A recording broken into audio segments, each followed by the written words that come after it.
Yo, what's going on? It's your boy Cordy, man. We ready to get right into it. I did my hair, got the little thing that's some bumps that cut my hair too. Alright, it's not bad. It's not the best, but it's not bad. I actually love it. I was looking at myself while I was doing it. You know how most people do. Anyways, Drake and Josh Go Hollywood, man. I saw this movie quite a couple of times. It's nice.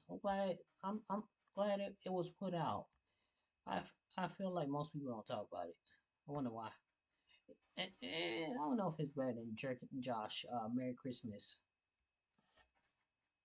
or Merry Christmas Drake and Josh. Josh was impossible to escape in the mid 2000s, and almost anyone growing up during that time has more than likely seen an episode or two at least. And whenever I think about the show, my mind always wanders to the first special, Drake and Josh Goes Hollywood. To my dismay, it's been 18 years since the special actually came out, so I decided it was time for a rewatch to see if Drake and Josh Goes Hollywood is really worth remembering. The movie starts with Megan cutting some fruit, as you do, and Josh comes in to tell her all about getting accepted into a creative writing program. And this is where I first noticed that there is no laugh track. I completely forgot that detail from when I watched this as a kid. I think it's kind of fun. I kind of love it. It makes some of the jokes a little bit funnier because the awkward silence after a crazy body movement or saying some crazy phrase, it's kind of just makes it a little bit funnier. I don't know. Megan actually turns on a blender to drown out Josh while he's trying to tell her all excitedly about his creative writing program. She's a straight savage. There's no other way to put it. Josh figures out he isn't wanted in the kitchen and runs off to find his parents to annoy them with the creative writing program bullshit. He says that his assignment is to write about his greatest adventure ever, and then Josh's parents just completely ignore him to tell him that they're leaving on a 10-day cruise. And the wife doesn't even want to go on a cruise. How ungrateful. Or perhaps, to play devil's advocate, I guess the husband should have picked a more proper vacation that would have made the wife happy. Josh goes to find Drake in their room, and he has some wild amp that creates an instant laser show whenever he plays guitar. 100% not safe to use without safety goggles. He almost blinded both of them right there, right then. It would have been over. Josh is actually into it while Drake's getting dirty with the guitar, and Drake ends up getting a call from his band manager. He tells Drake his gig for the night got canceled, so he books them another show that ends up being at a retirement home. And while they are there, one of the old people calls Drake a communist, which maybe he's on to something. Drake, maybe he's a communist. I don't know. Someone should look into that. Meanwhile, Josh is trying to write about his greatest adventure ever and realizes he's never done anything interesting with his life. You know what, Josh? I'm with you. Back at the retirement home, Drake actually pulls out the laser amp as if that's going to be a hit with the old people, and they all start having Vietnam flashbacks. They all start rioting. It's not a hit with the guests. During all this, Josh still can't come up with an idea for his paper. After 2 hours, and Megan starts to finally hassle him. She says she's taking Drake's suitcase for a trip to Colorado, that she's going on to visit her friend. And before leaving, Josh asks Megan if he's boring, and she's gone before he's even finished asking the question, because she got bored. There you have it, Josh. Drake gets back home and is obviously upset about how the show went, so Josh has the idea that he should be Drake's new band manager, and then hassles Drake until he says yes. Josh then tells Drake he's never had a really great adventure in his life, and Drake's asleep before Josh can even finish his sentence. No one in this family actually cares about Josh at all. Megan, Drake, and his parents all ignored him when he just wanted to brag about his writing class. What the hell? Later on, Josh is busy calling record labels to get Drake a band deal, and their parents are leaving for the cruise. The parents tell Drake and Josh that Megan's flight leaves in 2 hours and they have to take her to the airport. If it leaves in 2 hours, I mean, I might be a noob, but I would probably be at the airport already. At the very least, I'd be out the door. That's pretty ballsy. But I guess I'm forgetting that Megan is a straight savage, so she'll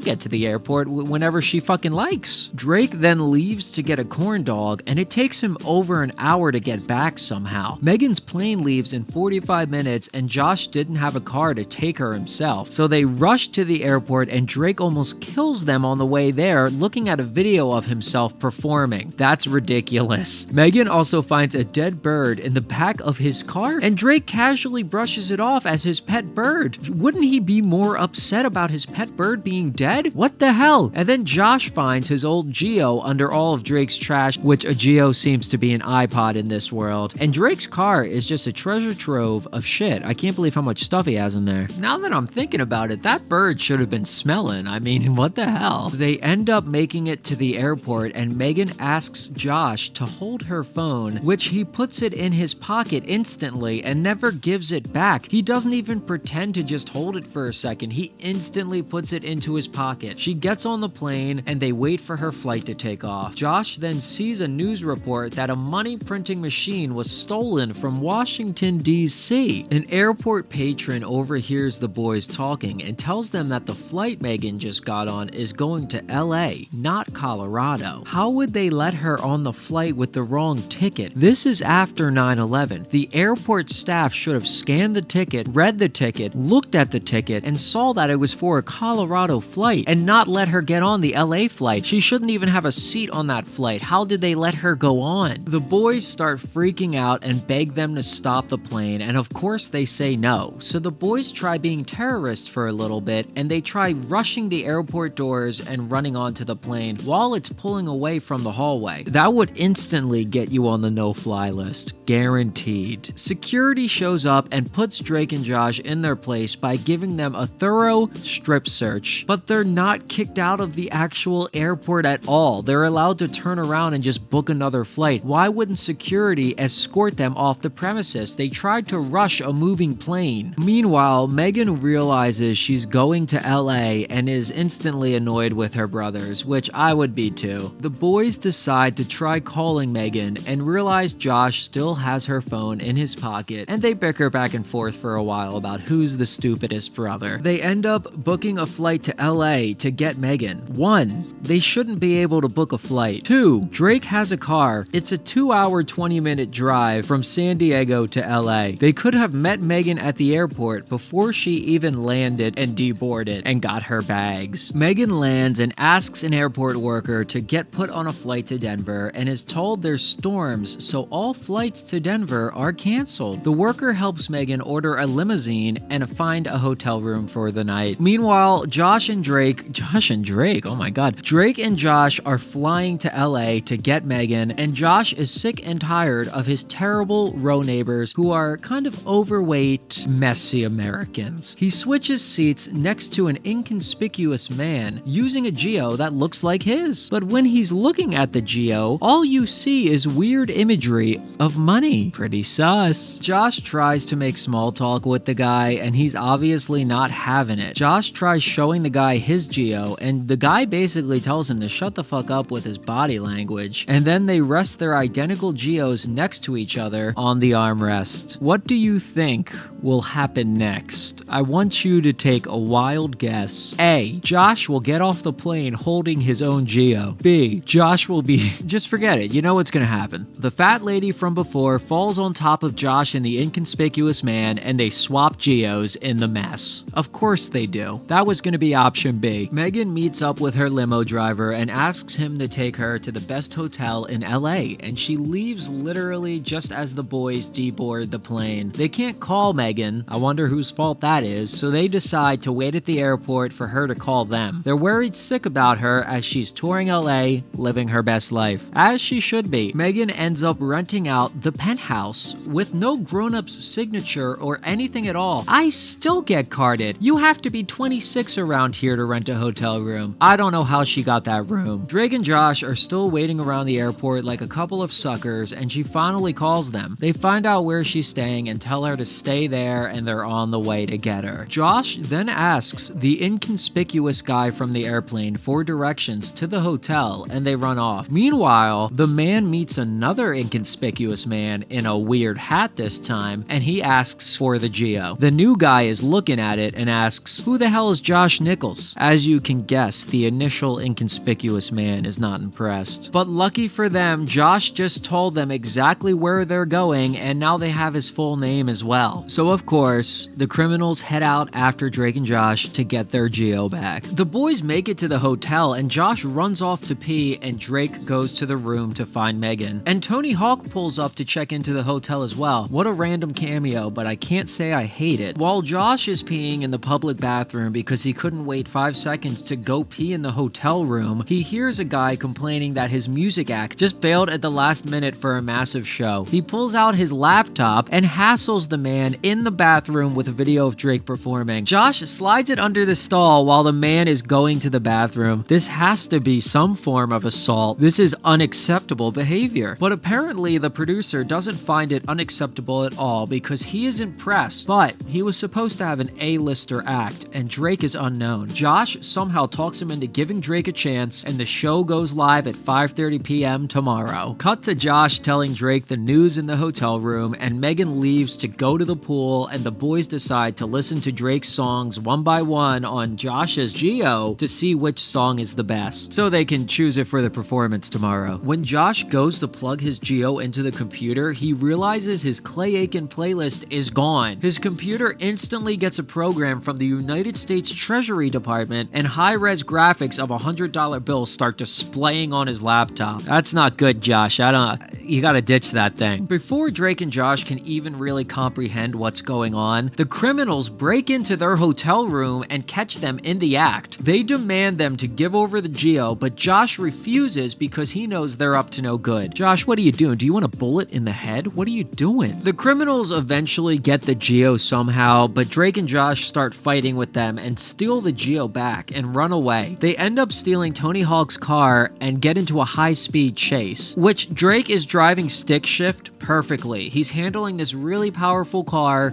really well, but he almost killed them on the way to the airport in his shitty automatic car. He could barely drive that car. As they're driving away from the criminals, Drake is actually pissed at Josh for taking the Geo back in the first place. He wanted to be done with all this criminal shit, and now they're gonna follow them until they're presumably murdered so they can get this Geo back, all because of Josh being a goody two-shoes. Meanwhile, Megan is back at the hotel room and notices the room is trashed. She can't find Drake and Josh anywhere and just assumes they left to go have fun in LA. But Drake and Josh are trying to figure out what to do next, and they get pulled over. Two guys get out of the car claiming to be the FBI and ask Drake and Josh to get out of their car. The FBI agents ask Drake and Josh to come with them back to headquarters to identify the men who assaulted them. Drake and Josh are about to get in the unmarked car, and the criminals are waiting for them in the back seat. The criminals steal the Geo back, then throw Drake and Josh in the back of their car, but not without a fight. And the criminals also steal Tony Hawk's car as well. Why the hell would they do this? It's a high-profile car that's just been hijacked. Wouldn't the police be tracking this? Wouldn't it be better to just leave it on the street and have them claim it as an abandoned car? Why would you want it to be tracked to your location? Why would they do this? During all this, Megan is still chilling at the hotel and finds the criminal's wallet on the floor with a random address in it. And she just doesn't really think that much of it. She just kind of puts it away and puts it in her back pocket and figures out what to do with it later. She really doesn't seem that concerned that a random man's wallet and a random address was in her trashed hotel room and that she can't find her brothers. It all seems pretty sus, Megan. I don't know. Cut to Drake and Josh being brought to set address by the criminals. The criminals force them into a building, and it looks like Reservoir Dogs, and Josh starts telling them he demands them to stop their criminal acts. So they lock Drake and Josh in a cage. Good going, Josh. Why were you hassling the criminals to stop their criminal acts? You really think that's gonna work? Meanwhile, Megan tries calling Drake and Josh, but she still can't get a hold of them. And Drake and Josh are locked in this cage for a while, not really knowing what to do. They even spoon a little bit, which Josh is the big spoon, and I'm a little surprised about that. Drake realizes his show is supposed to be in 15 hours, and they try peeking over the cage to see the men messing with some giant machine. The men plug the Geo into the machine and start it up, and it starts printing giant racks of $100 bills. Ooh, baby. Josh remembers seeing this story on the news at the airport, and they figure out that the Geo must have had files to let them print the money. Some of the criminals actually catch the boys snooping, and then the boys just try to play it off like they were just playing patty cake in their cage the entire time, and the criminals actually believe it. It actually works. I don't know, these are some stupid ass criminals, I gotta be honest. They saw with their her own eyes that Drake and Josh were peeking over the cage. It's the next day now, and Megan gets a wake-up call from the hotel. She realizes her brothers still aren't back, so she decides to call the limo service and head to the random address. Ballsy. Let's see what happens. The criminals are busy printing as much money as humanly possible while Drake and Josh break the lock on their cage. They find some weapons and prepare to run for it. They sneak up behind the two criminals blocking the door and slam them over the head with their weapons, and it doesn't even hurt them in the slightest. The criminals are rightfully pissed and throw the boys to the ground and tell them not to move. Josh asks for some food, and they actually throw a sandwich at his face. That's actually polite. They're not withholding food, they're not starving him, and they had a sandwich already prepared. That's pretty awesome. You know what? I can't take it anymore. Why in God's name does Josh care so much about turning these criminals in? All they are doing is printing money that doesn't hurt anyone. That literally is a victimless crime, I guess, besides the government themselves. Why does Josh care so much about people printing money? Megan makes it to the address and tells the limo driver to wait out front for a little bit. Drake and Josh find a blade and they use it to break free from their restraints, and during this, Megan is investigating the building. She peeks into the building through a hole in the wall and sees the villainous acts unfolding with her brothers tied up on the floor. She calls the LAPD, which are useless. I can tell you firsthand that they're useless, and tells them to come to her address right away. Her phone breaks up and she loses service, so it's all up to her to save the day. The criminals have printed $500 million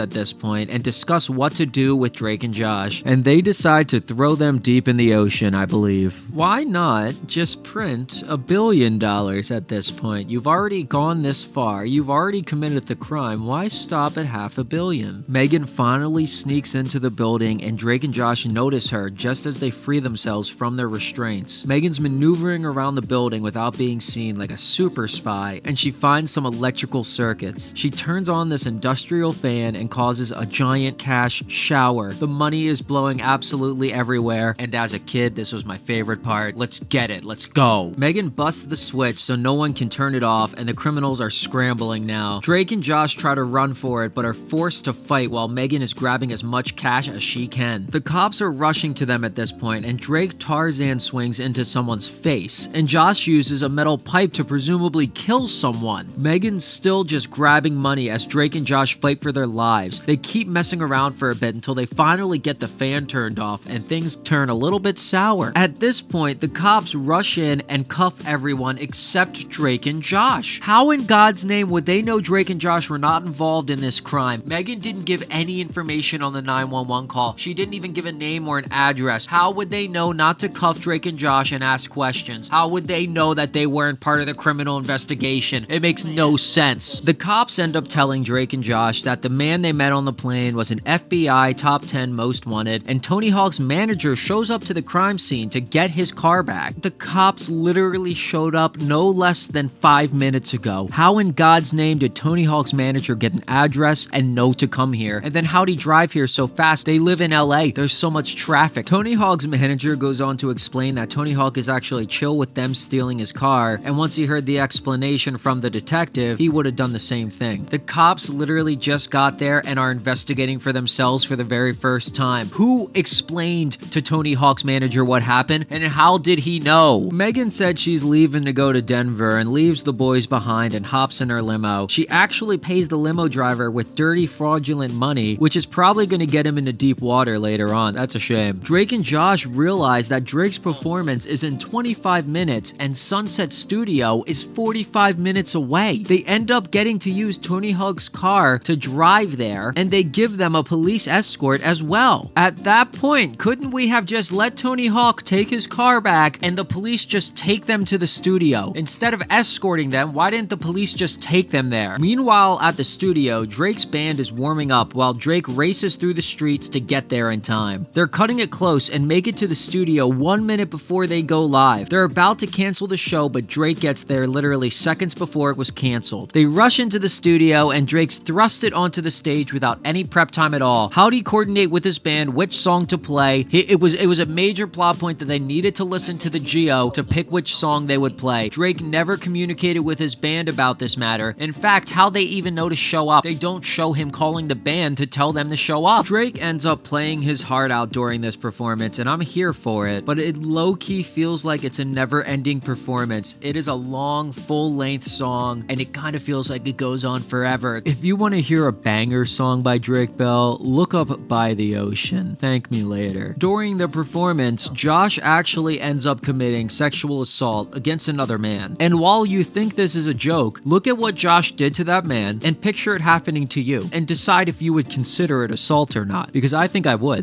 The performance goes perfectly, and the talent scout that originally gave Drake the job said if they could make it to New York, he could set him up with a potential record deal, which I wish the movie was 2 parts, and I wish they instantly flew to New York to go on this record deal adventure. Josh realizes he finally has a great adventure to write about, and the brothers share a bonding moment and an extremely brief hug. Don't they have this giant meme of, "Now hug me, brother!" Why are they pretending like they have to hide the fact that they are hugging? That's weird. A few girls come over and fawn over Drake, and Drake actually introduces them to Josh, and they go out to explore the city together in Tony Hawk's car. When are they ever gonna give it back? When will evidence ever... Bro, it's too much, bro. Why he analyzing everything like this is like a true story, like based on true things. Like, nah, it's a movie.